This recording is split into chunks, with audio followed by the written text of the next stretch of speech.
Hello guys, welcome back to my YouTube channel. साथियों, आज हम एक्सप्लोर करेंगे शोभा यात्रा को जो भगवान परशुराम के जन्मोत्सव पर वसुंधरा परिवार उत्थान संस्था द्वारा वसुंधरा में निकाली गई, और उसी के कुछ अंश आपको हम दिखाएंगे किस तरह से भगवान परशुराम जी का जन्मोत्सव वसुंधरा परिवार उत्थान संस्था द्वारा मनाया गया। भगवान परशुराम के बारे में भी आपको कुछ अवगत कराएंगे। परशुराम भार्गव वंश में जन्मे भगवान विष्णु के छठे अवतार माने जाते हैं। उनका जन्म त्रेता युग में हुआ था। पौराणिक मान्यता है कि अक्षय तृतीया के दिन ही भगवान परशुराम का जन्म हुआ था, इसलिए उनकी शक्तियाँ अक्षत मानी जाती हैं। परशुराम जी त्रेता युग रामायण काल में एक ब्राह्मण ऋषि के यहाँ जन्मे थे।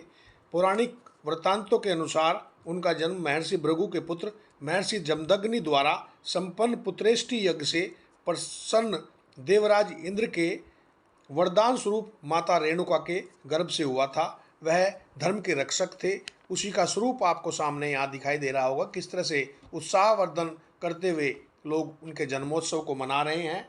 महाभारत और विष्णु पुराण के अनुसार परशुराम जी का मूल नाम राम था, किंतु भगवान शिव से उन्हें अपना परशु नामक अस्त्र प्रदान किया था, तभी से उनका नाम परशुराम हो गया था। परशुराम शस्त्र विद्या के महान गुरु थे। उन्होंने भीष्म, द्रोणाचार्य व कर्ण की शस्त्र विद्या प्रदान की थी। उन्होंने कर्ण को श्राप भी दिया था। इच्छित फल प्रदाता परशुराम गायत्री मंत्र निम्न प्रकार है: ओम जमदग्नाय विद्महे महावीराय धीमहि तन्ने परशुराम प्रचोदयात्। भगवान परशुराम पुरुषों के लिए आजीवन एक पति व्रत के पक्षधर थे। परशुराम जी का उल्लेख रामायण, महाभारत, भागवत पुराण और कल्की पुराण इत्यादि अनेक ग्रंथों में किया गया है। भगवान परशुराम धरती पर वैदिक संस्कृति का प्रचार प्रसार करना चाहते थे।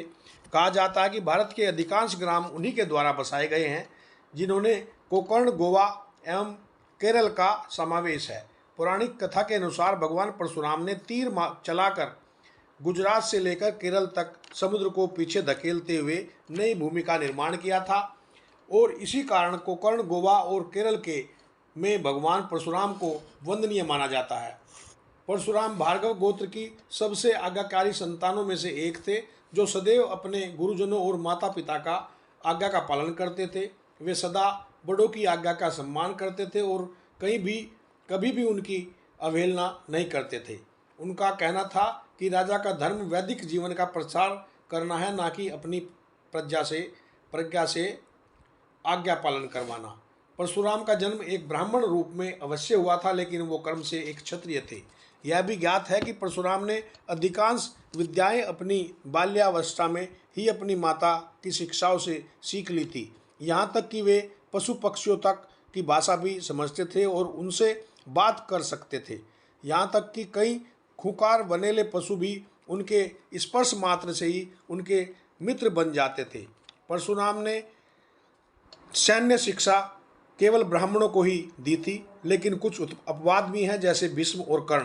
परशुराम क्योंकि ब्राह्मण वर्ण में जन्मे थे, अतः ब्राह्मण वर्ण के जन्मे व्यक्ति उनके जन्मोत्सव को बड़े ही धूमधाम से मनाते हैं। जैसा कि आप सामने देख रहे हो कितने धूमधाम से ब्राह्मण परिवार उत्थान संस्था वसुंधरा गाजियाबाद के सदस्यगण इस जन्मोत्सव को मना रहे हैं। उसी का स्वरूप आपको सामने दिखाई दे रहा होगा। आज का जन्मोत्सव ब्राह्मण परिवार उत्थान संस्था द्वारा मनाया गया है, और जिसके अंतर्गत संस्था के सभी पदाधिकारी और सदस्यगण भाग ले रहे हैं। बड़े उत्साह के साथ यह जन्मोत्सव 10 मई 2024 को वसुंधरा के अंदर मनाया गया। उसी का स्वरूप आपको सामने यहाँ पर दिखाई दे रहा होगा। जैसा कि मैंने आपको बताया कि अक्षय तृतीया परशुराम जी का अवतरण दिवस है। आज ही के दिन सतयुग और त्रेता युग का प्रारंभ हुआ था। भगवान विष्णु के छठे अवतार परशुराम जी का अवतरण भी इसी तिथि को हुआ था। बद्री नारायण के कपाट भी इसी तिथि से पुनः खुलते हैं। इसी दिन माँ गंगा ने राजा भगीरथ की तपस्या से फलस्वरूप स्वर्ग से धरती पर अवतरित हुई थी। अक्षय तृतीया के दिन ही महाभारत का युद्ध समाप्त हुआ था और द्वापर युग का भी समापन हुआ था।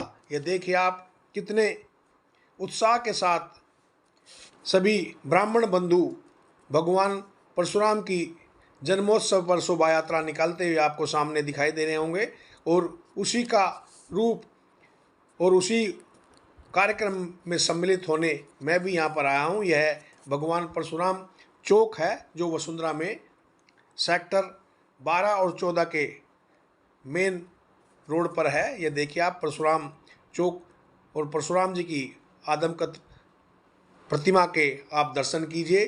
जय भगवान परशुराम। जैसा कि मैंने कहा कि इन्हें विष्णु भगवान का छठा अवतार माना जाता है।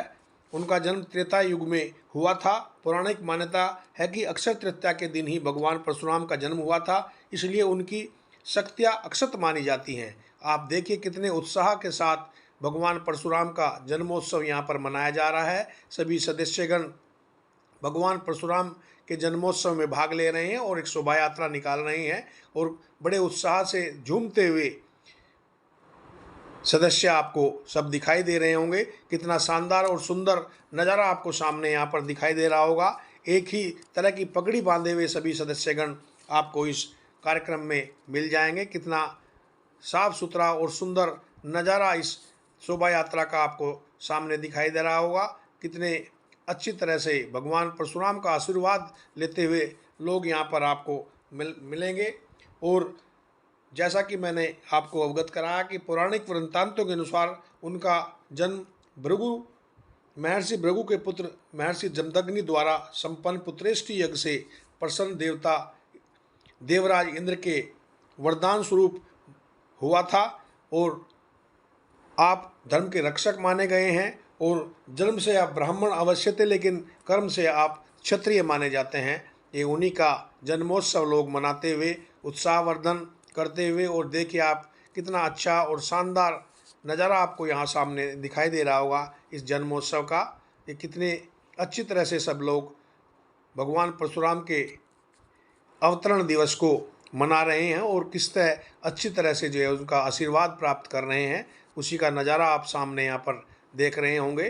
कितना अच्छा आशीर्वाद सब लोग प्राप्त कर रहे हैं भगवान परशुराम जी का, और उन्हीं का स्वरूप बने हुए कुछ सदस्यगण आपको सामने दिखाई दे रहे होंगे। और कितना अच्छा और साफ सुथरा सुंदर नज़ारा इस कार्यक्रम का आपको सामने दिखाई दे रहा होगा। ये देखिए आप भगवान परशुराम का स्वरूप धारण किए हुए हमारे एक सदस्यगण आपको सामने दिखाई दे रहे होंगे, जो इस शोभा यात्रा में जिन्होंने भगवान परशुराम का चरित्र निभाया। देखिए आप कितना अच्छा नज़ारा आपको सामने यहाँ पर दिखाई दे रहा होगा। ये देखिए आप कितने सुंदर तरीके से भगवान परशुराम जी के चौक को सजाया गया है और उनकी प्रतिमा पे फूलों की वर्षा करते हुए आपको सब लोग मिल जाएंगे और उसी का नज़ारा आप सामने यहाँ पर देख रहे होंगे। यह भगवान परशुराम चौक जो वसुंधरा सेक्टर 14 जयपुरिया स्कूल के पास में स्थित है। ये देखिए आपको सामने परिवार सहित लोग आशीर्वाद देते हुए भगवान परशुराम का यहाँ पर दिखाई देंगे। और ये देखिए आप कितना अच्छा एक प्रसाद का वितरण भंडारे स्वरूप में यहाँ पर जन्मोत्सव पर किया गया है, उसी का स्वरूप आप सामने यहाँ पर दिखाई दे रहे होंगे। कितना अच्छा भोजन और प्रसाद ग्रहण करते हुए एक लाइन में लगे एक कतार से लोग और एक सी रंग की पगड़ी पहने हुए सदस्यगण आपको दिखाई दे रहे होंगे। आशा करता हूँ कि यह जो मेरा वीडियो है अच्छा लगा होगा। अच्छा लगा हो तो मेरे चैनल को लाइक शेयर और सब्सक्राइब करें ताकि अन्य वीडियो भी मैं आपको दिखा सकूँ। धन्यवाद।